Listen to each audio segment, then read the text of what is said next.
একটি ঘরের দৈর্ঘ্য প্রস্থের ৩ গুণ। প্রতি বর্গমিটারে ৭.৫০ টাকা অর্থাৎ ৭.৫ টাকা দরে ঘরটি মেঝে কার্পেট দিয়ে ঢাকতে মোট ১১০২.৫০ টাকা ব্যয় হবে। ঘরটির দৈর্ঘ্য ও প্রস্থ নির্ণয় করুন। তাহলে এখানে দেওয়া আছে হচ্ছে একটি ঘরের দৈর্ঘ্য প্রস্থের ৩ গুণ, অর্থাৎ প্রস্থের ৩ গুণ হচ্ছে দৈর্ঘ্য। তাহলে আমরা ধরি ঘরটির প্রস্থ সমান x। তাহলে ঘরটির দৈর্ঘ্য এবং ঘরটির দৈর্ঘ্য যেহেতু ৩ গুণ তাহলে 3x। তাহলে ঘরটির ক্ষেত্রফল কত? অতএব ঘরটির ক্ষেত্রফল আমরা জানি ঘরের ক্ষেত্রফল সমান কি? দৈর্ঘ্য গুণ প্রস্থ, অর্থাৎ দৈর্ঘ্য গুণ প্রস্থ এত বর্গমিটার, অর্থাৎ ক্ষেত্রফল হচ্ছে এত বর্গমিটার। তাহলে এখানে কি আছে? 3x স্কয়ার বর্গমিটার হচ্ছে ঘরটির ক্ষেত্রফল। এত বর্গমিটার ঘরটির ক্ষেত্রফল কি বলছে? যে প্রতি বর্গমিটার এত টাকা খরচ হয়, অর্থাৎ 1 বর্গমিটার খরচ এত টাকা। এত বর্গমিটার খরচ কত হবে? আমরা সরাসরি এখানে প্রশ্ন মতে লিখে দেব। প্রশ্ন মতে হচ্ছে যেটা ক্ষেত্রফল ওটা লিখে নিলাম গুণ। এখন 1 বর্গমিটার যদি এত খরচ হয় তাহলে এত বর্গমিটার কত টাকা খরচ হয়? তাহলে গুণ হবে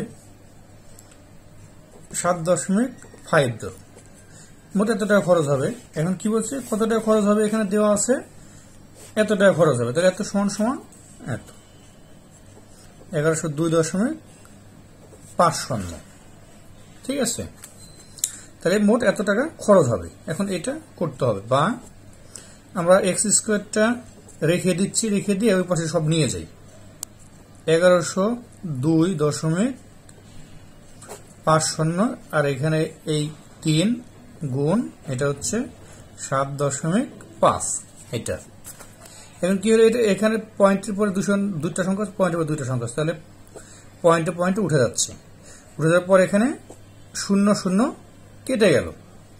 এখন আমরা প্রথমে যা দিচ্ছে কাটতে পারি, আমরা যেটা সুবিধা। আমি প্রথমে 3 দিয়ে কাটি।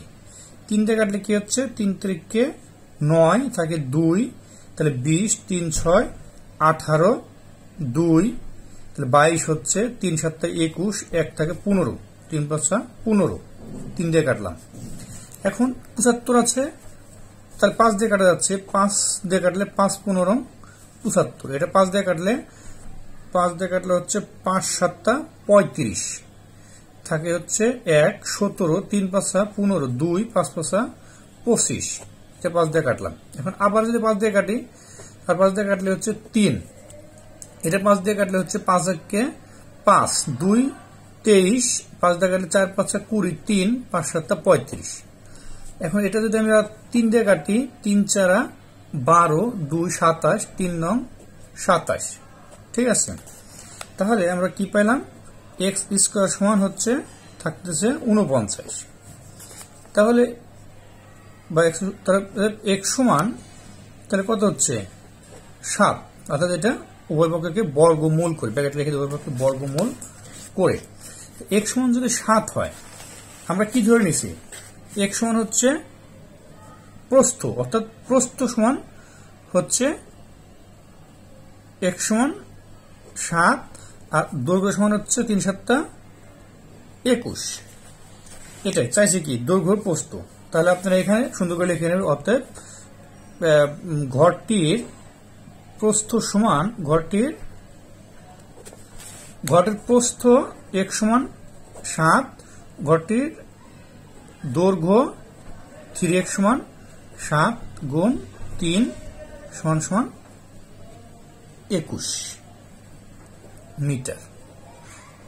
ঠিক আছে, তাহলে এটাই হচ্ছে অ্যান্সার। অর্থাৎ প্রস্থ হচ্ছে 7, দৈর্ঘ্য হচ্ছে 21। ধন্যবাদ সবাইকে।